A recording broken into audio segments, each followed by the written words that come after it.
আসসালামু আলাইকুম প্রিয় দর্শক, সবাইকে ওয়েলকাম করছি আমার নতুন আরেকটি ব্লগে। বন্ধুরা, এই মুহূর্তে আমি আছি শিমুল বাগানে।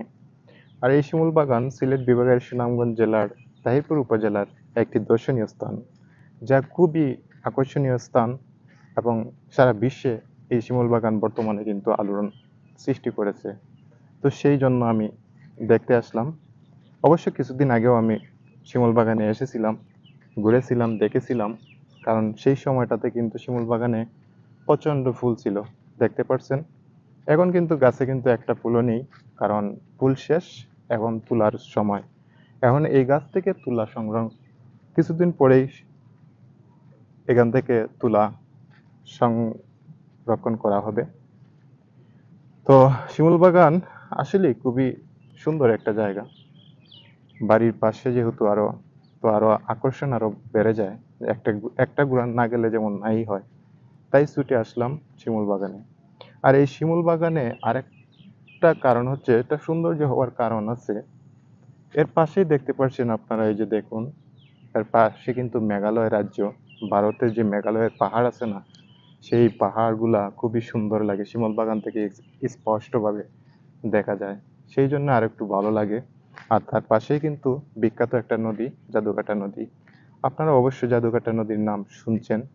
শিমুল বাগানের সাথে সাথে জাদুকাটা নদীও কিন্তু বিখ্যাত আর ভাইরাল একটা স্পট।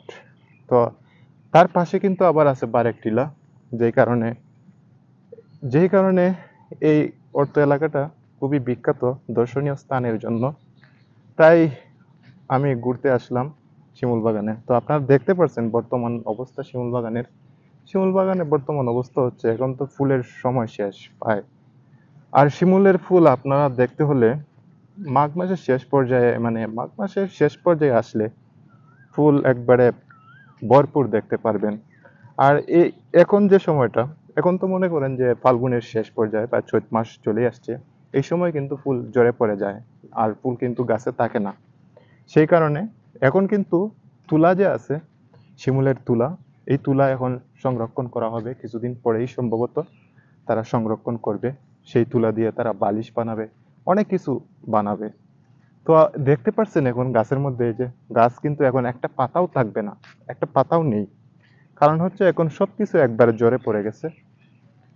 আর তুলা এখন তুলা আমদানি করার সময়, এই জন্য সবকিছু ঝরে পড়ে গেছে।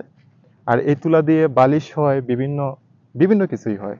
তুলা দিয়ে জাজিম হয়, তুলা দিয়ে এই আপনার লেপ তুষক এগুলো বানানো যায়, মানে আপনার চাহিদা মতো আপনি যা বানাতে চান তাই বানাতে পারবেন।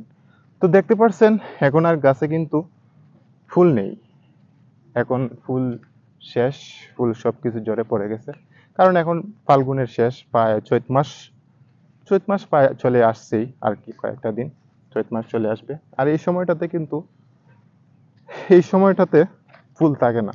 তো আপনারা ফুল দেখতে হলে অবশ্য মাঘ মাসের যে মাঝামাঝি, মানে মাঘ মাসের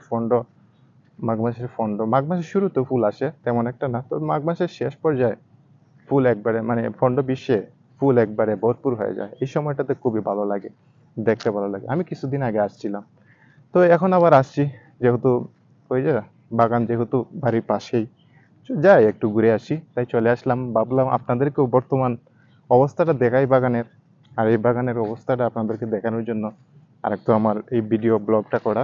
তো অবশ্যই আপনারা যারা আমার বন্ধু আছেন, আমার সাবস্ক্রাইবার আছেন, আমার যারা ফলোয়ার আছেন, অবশ্যই যদি আমার ভিডিও আপনাদের ভালো লাগে তাহলে অবশ্যই লাইক, কমেন্ট, শেয়ার এবং বন্ধুদের মাঝে ছড়িয়ে দিবেন। ঠিক আছে, ভালো থাকবেন। খুদা হাফেজ।